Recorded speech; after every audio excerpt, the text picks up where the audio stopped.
A warm welcome to All About Money on HKIBC. I'm Chloe Fong. In his maiden policy address, Chief Executive Zhang Li outlined a raft of measures to reboot Hong Kong's sluggish economy. They include schemes to lure global talent and investment funds to better utilize the government's fiscal reserves. But the market did not seem to be impressed by the measures, with the Hang Seng Index continuing its downward trend. Some felt that there were few initiatives to retain professionals here, while others were disappointed that with the lack of a timeline to lift COVID rules. So joining us today is Professor Terence Chong, economics professor at the Chinese University of Hong Kong. Welcome to the program, Professor. It's nice to have you today. Thank you.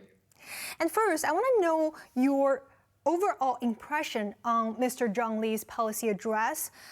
Earlier, actually, Financial Secretary Paul Chen signaled that there will be bold measures to revive the city's economy. But from your point of view, what is your impression? Are they bold enough? And is it a major shake-up? First of all, the first impression to me for this policy address is that it's very different from the policy address of previous chief executive, in that you will feel that it's a very proactive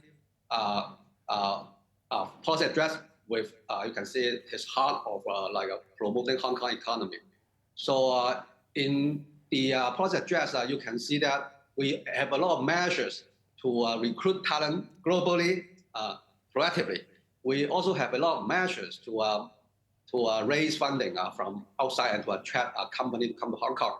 And we also have a lot of KPI for our civil servant to improve efficiency. So I think this policy address is very different from previous one in that it's really a very proactive policy address. And whether this policy in the policy address can attract talent or like a fund or capital from outside, I guess we still have to wait and see. But I guess at least some of these policies actually are very innovative and probably will also attract talent to Hong Kong and also will boost Hong Kong economy. Right. I agree with you in a sense that from this year's policy address, Mr. Zhang Li seems to be, giving more detailed initiatives compared with some very vague ideas or visions that was raised in the previous policy address. So in that sense, we can give some credit to Mr. Zhang Li. But let's first talk about the brain drain issue, because it's kind of like a very concerning and major issue the city is facing right now. And it was also highlighted during his policy address. And there is a top talent pass scheme that was launched by Mr. Zhang Li to attract the top global talents from renowned universities or those who are earning at least $2.5 million per year, so that they can get a 2-year visa to come to Hong Kong to work and live. So but I mean, at the same time, there are also pressure from regional competitors. For example, if we see about Singapore, they're also trying to attract talents, and Taiwan is now also trying to discuss how to lure talents so as on the mainland as well. So in that sense, are you confident that we can really attract some talents to Hong Kong? We don't have an official statistic for brain drain in Hong Kong. We do have some statistic for labor force. As the policy address mentioned, last year the labor force reduced by 140,000. Yes. People. And over the past 3 years, the labor force has contracted by over 300,000.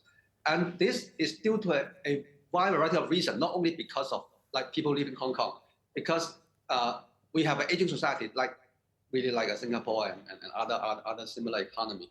So actually, each year we have more people retired than people entering the labor force. So this actually is one of the main causes of the reduction in labor force. But of course, among these 140,000 people, some of them are actually middle and senior management. They are actually talent, which is now leaving Hong Kong. So we have launched a lot of measures in this policy address. One of the measures, of course, is what you mentioned, the top talent pass, which made more flexible or feasible for people to come to Hong Kong. I guess this is the first step that we have to take, but whether it can attract talent depends on. Of course, we must have a company which offered high amount of salary to attract them. But these people who are moving around globally, when they go to a place, salary may not be the only consideration. They also have to see whether their kid can go to a international school, or whether their spouse can have a working visa. So apart from like offering them like some feasibility to come to Hong Kong, I guess the government can do better by offering service to their family to come to Hong Kong to settle. I think we also have mentioned this in the chapter of attracting capital from outside. But Singapore also attract human capital. Taiwan, a lot of places have done this. But don't forget that we are now having this kind of so-called bridging problem. Or because there's a divergence between our measures, quarantine measures. If we take a look at like 2 years ago, 1 year ago, when all this economy, including Singapore and Hong Kong, are closed, the bridging problem is not that serious. But now Singapore is open, totally open, basically. Hong Kong, we still have some quarantine measures. And China is not yet open. So it's because of this very fundamental reason that people leaving Hong Kong, or they don't come to Hong Kong at the moment. But I think as long as if we live all these quarantine measures in Hong Kong and in the future in China, I think we will still have the attractiveness to attract people to come to Hong Kong. Right, but let's talk about the core issue. It's like a lot of people have left Hong Kong, some left because of the political reasons, or some left because of the stringent COVID curbs that are existing in the city. But during this policy address, there's no mention about if we could lift some of the COVID measures, right? Which would actually be a more attractive factor to lure those talents back to Hong Kong. So without any mention or possible reopening timeline, it's just very hard for us to think how can we really attract those talents to come to live in this city, right? Well, we don't mention alleviating or relaxing these measures in the policy address doesn't mean we will not relax these measures in the future. And actually, it's not appropriate to put in the policy address that we will relax these measures because the COVID situation changed very quickly. So it takes time to print this policy address. So it's not appropriate to do that, but it doesn't mean the government is not going to open up more in the future. All right. And let's also talk about the local already existing workforce. Some are arguing that Mr. Zhang Li did not have enough measures to, on how to retain the already existing local workforce here, how to better take care of them and retain those talents. What do you think about that? Do you think the local workforce are neglected in some way? Well, the thing is, it's easy to identify who is willing to come and give them some benefit. If they really come, then we can give them some benefit, right? Give them some like sort of sweetener. But it's hard to identify who really is leaving. So do you need them to show you the passport in our country, or the working contract, or other thing? If you just compensate people just based on their claim that they want to leave, then that's not that appropriate, right? So the thing is, it's difficult to identify those who really are leaving, and how to compensate them is also a problem. So what we can do is we improve our environment, we improve our situation, and we just make the society as suitable as possible for those people to stay in Hong Kong. So instead of compensating those who are really wanting to leave Hong Kong. And now let's also talk about the financial stimulus as well. The government will launch a new company called the Hong Kong Investment Corporation to maximize its financial resources it has. And meanwhile, there is a 30 billion co-investment fund to lure those overseas business to come and operate in Hong Kong. What do you weigh in these measures? Well, this is a new measures that we never have before, and actually can reduce the cost of investment for foreign companies to come to Hong Kong. So government provide you a matching. If you identify some good business, government can chip in money and we can work together. So it has two advantages. The first is to reduce the cost of moving to Hong Kong for those companies. And the second is that it will also build the tie, a closer tie between foreign company and Hong Kong government. And the other advantage is that if this investment turns out to be profitable, Hong Kong government can also make money from it. But with the larger fiscal pressure, would you worry that who is going to pay for the bills for all of these investments? Well, there's actually no additional burden. This fund is actually appropriated from what we call a future fund. We have assigned a certain sum of money to what we call a future fund, and we just appropriate 30 billion from there to establish this fund. So there's no additional budget pressure for setting up this fund. But would you worry that this deficit this year, it is estimated that it could be tripled? And in that sense, how much of impact would it pose on our local reserves if we see faster or larger deficits at present? First of all, government sometimes, actually most of the time, they overestimate the deficit, underestimate the surplus. So I guess the deficit will be much, or at least less than what is stated by the Financial Secretary. But even we have deficit, don't forget that Hong Kong is one of the very few jurisdictions in the world where we still have surplus and we still have a reserves. In many other jurisdictions, like the US, the UK, they have deficit budget every year, and they have to raise a lot of funds. But Hong Kong is the only place, one of the only places in the world that we still have a lot of reserves.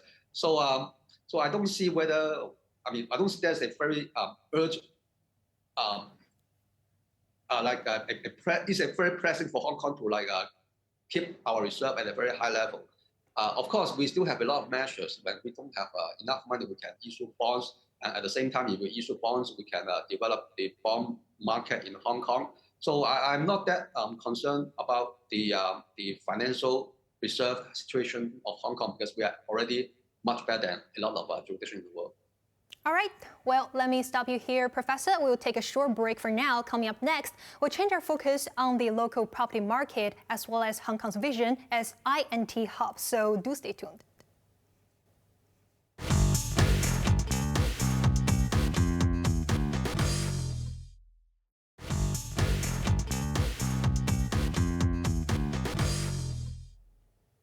Welcome back to All About Money on HKIBC. I'm Chloe Fong. Thank you for staying with us. Joining us today is Professor Terence Chong, economic professor at the Chinese University of Hong Kong. We're analyzing the economic initiatives offered by the chief executive from his maiden policy address. Thank you for speaking with us, Professor Chong. So earlier we have talked about the city's talent attraction schemes. Now, I want to shift our focus into the local property market, because we are seeing the home prices are dropping at a much faster pace than we anticipated.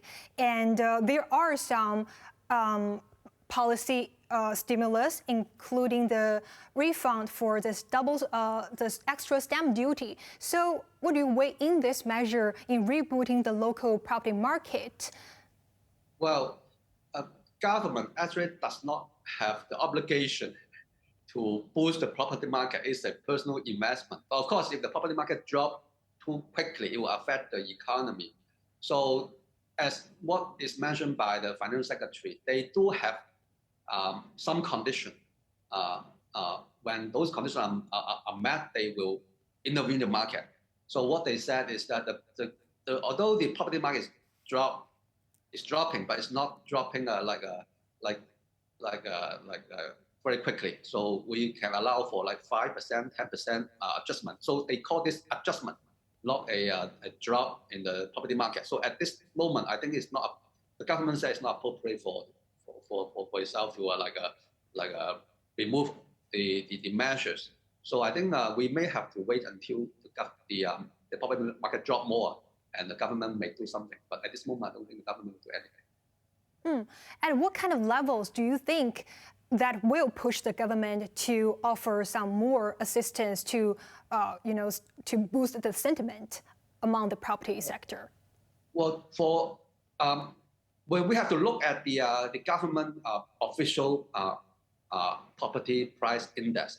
Of course, certain apartments, certain property, they may drop by more than 10%, but the overall market index issued by the government only dropped 6% since the starting of this year. So I think it's still within the adjustment range. So we can call this adjustment instead of calling it a meltdown or a crash. So at this moment, I think it's okay to it's fine to accept such an adjustment. But don't forget that government also receive tax income from stamp duty income from these measures. So if we remove all this measure, it may also affect the government financial situation. Right. And now let's also talk about the financial strength about Hong Kong. Previously, you were quite worried about the city's financial situation with a lot of the dropping indexes as well. So can you share more with us on this area? And from the policy address, do you think the measures that are imposed by the chief executive are enough to help Hong Kong to regain its financial strength?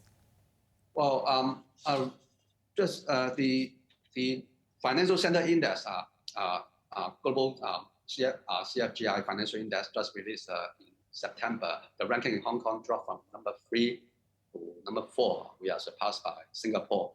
And for the first time in the past 3 years, in the first quarter and second quarter, the receipt of financial industry actually declined. This is very uncommon because even in 2020, 2021, even during COVID-19, the financial sector is still expanding. Of course, we understand that this year, in the first quarter, we have a very serious COVID situation. So everything is closed, and the business is closed, and the financial sector also experienced a drop. But the thing that worries us is that in the second quarter, from April to June, the situation of COVID actually is much alleviated, but the financial sector still contract. Our export in July and August also reduced, despite the fact that China export at the same time is expanding.